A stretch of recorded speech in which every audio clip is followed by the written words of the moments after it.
Answer ಮಾಡುವಂತಹ ಸಮಯ ಇಲ್ಲಿ ಬಂದಿದೆ. ಅಲ್ಲೇ ನಾವು ಕ್ಲಾರಿಫಿಕೇಶನ್ ಕೊಟ್ಟಿದೀವಿ ಯಾಕೆ ನಾವು ವಿಚ್ಛೇದನ ಪಡೆದ್ವಿ ಅಂತ.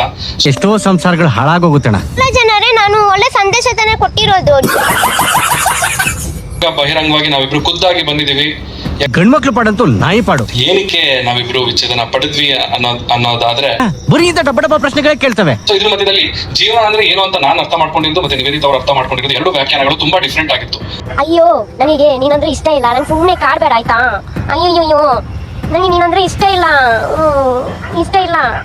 ಕೆಲವು ವರ್ಷಗಳಿಂದ ನಾನು ಬೆಳೆದಂತಹ ಅಂದ್ರೆ ನನ್ನ ಆಲೋಚನೆಗಳು, ನನ್ನ ಜೀವನ ಶೈಲಿ ಒಂದು ಆಯಾಮದಲ್ಲಿ ಹೋದ್ರೆ ನಿವೇದಿತ ಅವರ ಒಂದು ಯೋಚನೆ, ಆಲೋಚನೆ, ಒಂದು ಜೀವನ ಶೈಲಿ ಯಾವುದೇ ಒಂದು ಆಯಾಮದಲ್ಲಿ ಬೆಳೀತಾ ಹೋಯ್ತು.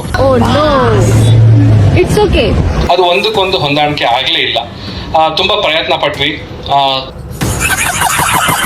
ಪ್ರತಿದಿನನೂ ಈ ರೀತಿಯಾದಂತಹ ಒಂದು ಮನಸ್ತಾಪಗಳು ಬರ್ತಿದ್ದಾಗ ಎಲ್ಲೋ ಒಂದ್ ಕಡೆ ಅನ್ಸ್ತು, ನನ್ನ ಜೀವನ ಶೈಲಿ ಬೇರೆ ಇದೆ, ಇವರ ಜೀವನ ಶೈಲಿ ಬೇರೆ ಇದೆ. ಒಬ್ರಿಗೊಬ್ರು ನಾವು ರೆಸ್ಪೆಕ್ಟ್ ಮಾಡ್ಲೇಬೇಕು. ಬಿಕಾಸ್ ನಾವೆಲ್ಲ ಇಂಡಿವಿಜುವಲ್ಸ್. ಫೋರ್ಸ್ಫುಲ್ ಆಗಿ ಒಬ್ಬರ ಜೊತೆ ಇರೋದು ಸರಿಯಲ್ಲ. ಅಯ್ಯೋ ಇದನ್ನೆಲ್ಲ ನನ್ಗೆ ಹೇಳುವಂತ ಯಾರು ಹೇಳಿದ್ದು?